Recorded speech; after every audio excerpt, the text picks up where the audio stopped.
pagi Ibu. Betul ini Ibu Peti. Iya betul. Perkenalkan saya Wahid, mahasiswa Setikes Kota Sukabumi. Di sini akan memberikan penyuluhan tentang pendidikan kesehatan tentang penyelamatan saat bencana gempa bumi. Ya, mohon waktunya 10 sampai 15 menit. Bersedia ya Bu ya. Nanti kalau ada yang tidak mengerti bisa kita diskusikan ya. Bagaimana? Bu sudah siap? Siap. Oke, tempatnya di sini saja ya Bu ya. Tempatnya di sini. Ya. Ibu bisa sambil baca ya balik yang saya pegang. Gempa bumi itu pengertiannya adalah getaran atau guncangan yang terjadi di permukaan bumi. Biasanya disebabkan oleh pergerakan kerak bumi dan lempeng bumi ya. Yang terbesar pernah terjadi itu di Jepang sebesar 9 skala Richter. Terus jenis gempa ada 2 ya.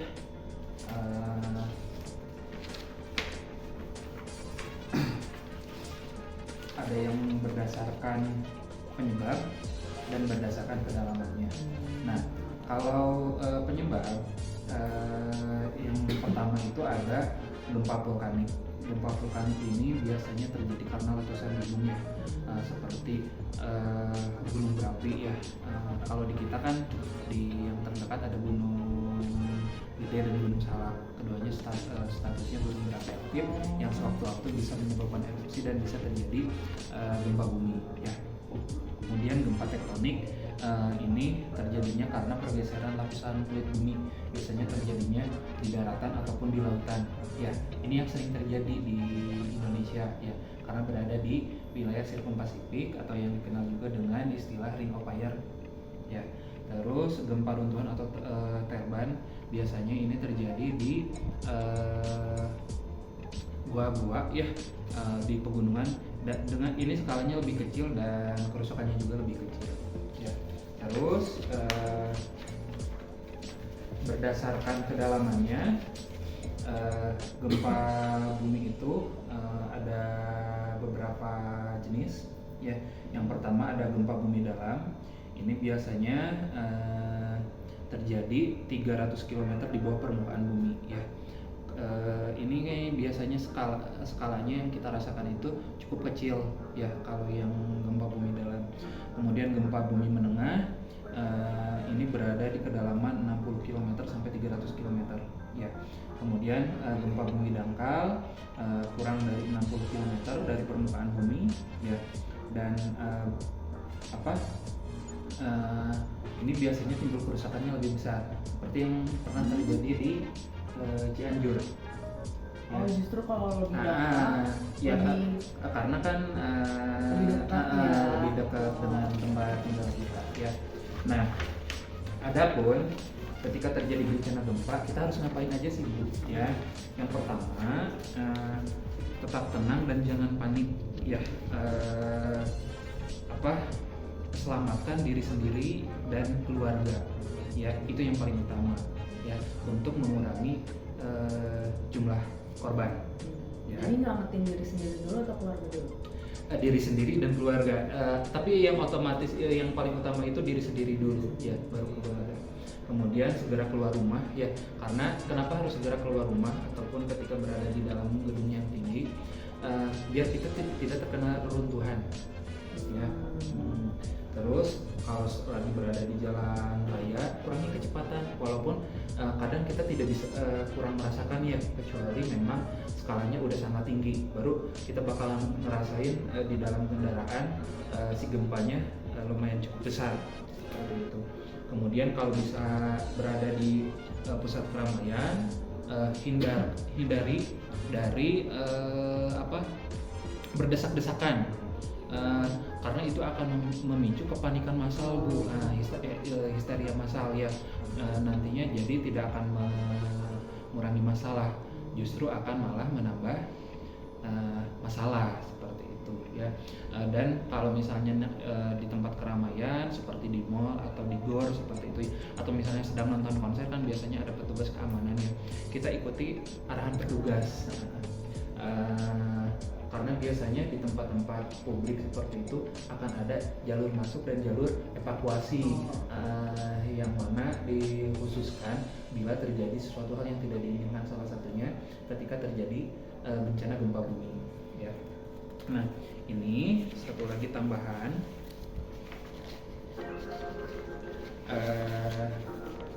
ini bisa kita siapkan ya Bu ya di rumah. Tas siaga bencana ini tidak hanya ketika terjadi bencana gempa bumi saja, mau bencana gempa apapun bisa kita siapkan ya. Kita siapkan satu tas ya, tasnya tidak harus persis seperti ini ya, tidak harus sengaja beli, yang penting masih layak gitu ya, ada tas yang tidak terpakai seperti itu ya. Di tas ini bisa berisi kotak P3K ya, obat-obatan darurat. Kalau misalnya ibu tidak paham dengan obat-obatan apa yang harus disiapkan, obat-obatan yang biasa dikonsumsi aja itu yang diutamakan ya.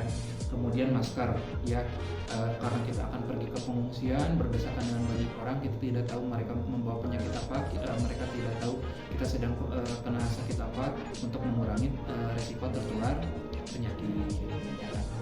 Fluid, kalau misalnya kita terjadi bencananya itu di daerah yang lumayan jauh gitu ya dari jalur evakuasi, atau misalnya kita terkena runtuhan atau apa, kalau ada peluit dengan berteriak mungkin suara kita tidak cukup terdengar ya. Kalau dengan peluit itu akan memudahkan tim pencari untuk menemukan kita ya. Kemudian uang cash. Uang kas ini penting karena di keadaan darurat kadang bank ataupun sistem perbankannya walaupun online yang sekarang ya ada mati listrik atau tidak adanya jaringan seluler, itu kan bisa membuat kita terhambat ya ketika bertransaksi gitu. Kenapa harus sedia uang cash?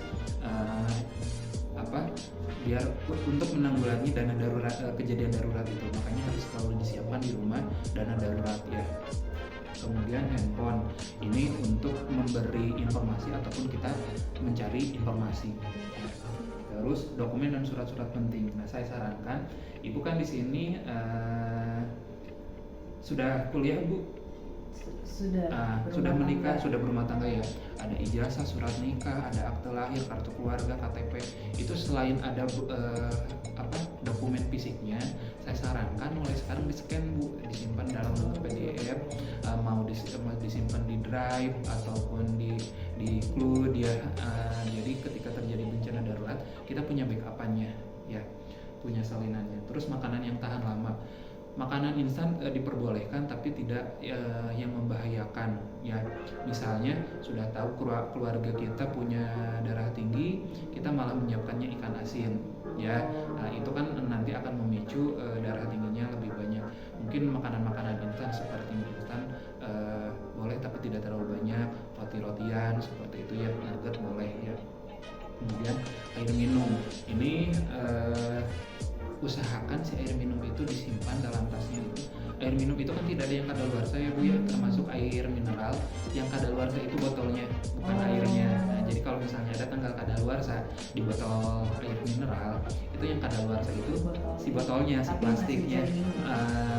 Kemungkinan ada pelepasan kimia, itu nantinya malah akan jadi beracun ceritanya. Kalau misalnya sudah kadaluarsa sebaiknya tidak diminum. Nah, untuk di tas P3K ini berulang saja. Kalau misalnya sudah kadaluarsa dikeluarkan, dibuang, mungkin bisa kita gunakan ke yang lain ya, ini untuk menyiram tanaman atau yang lain gitu ya.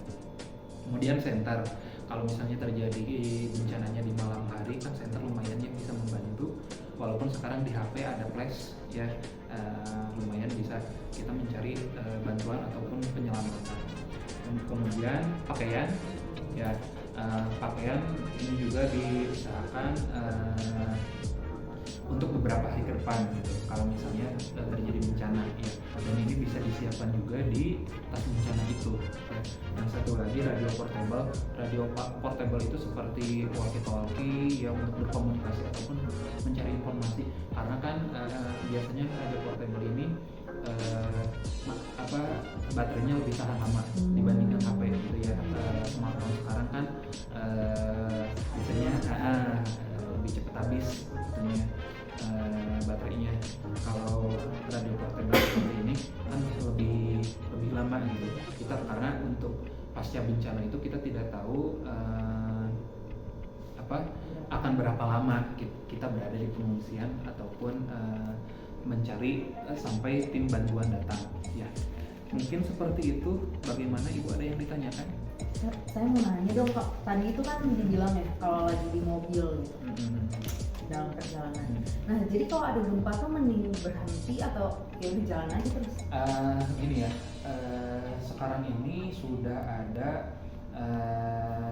kita punya BMKG tuh lumayan responsif ya. Biasanya ketika ada peringatan terjadi gempa, biasanya mereka langsung early warningnya itu sangat cepat gitu ya.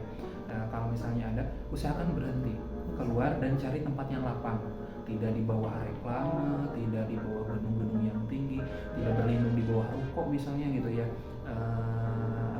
kanopi ruko gitu ya. Kalau runtuh kan bisa menimpa kita. Cari tempat yang lapang, mungkin di halaman, di lapangan, di taman seperti itu gitu ya. Dan usahakan evakuasi orang-orang yang sudah panik duluan. Seperti itu. Nah itu gimana? Kayak ibu-ibu ayo sini. Ibu-ibu arahkan saja. Diarahkan saja. Seperti kita. Ibu-ibu silakan ikuti arahan saya. Nah, di sini ada tempat aman sambil menunggu bencananya, gempanya berhenti ya. Dan kalau misalnya, kalaupun gempanya berhenti, kita minimal menunggu 15-30 menit ke depan di tempat tersebut untuk mengurangi takutnya terjadi gempa susulan. Bagaimana Ibu? Masih ada yang mau ditanyakan? Sudah cukup. Baik, terima kasih Ibu atas kesediaan waktunya ya. Mungkin di lain kesempatan saya akan, karena kita berada di daerah rawan bencana, selain gempa ada longsor juga dan banjir, mungkin kita akan jadwalkan untuk pendidikan kesehatan dengan jenis bencana yang lain ya, ataupun misalnya dengan warga yang lain yang nanti kita bergabung untuk pelatihan ya Bu ya. Nanti rencananya dari pemadam kebakaran dan dari BPBD akan ada pelatihan, mudah-mudahan Ibu bisa ikut serta. Baik, terima kasih. Selamat pagi Ibu. Assalamualaikum warahmatullahi wabarakatuh.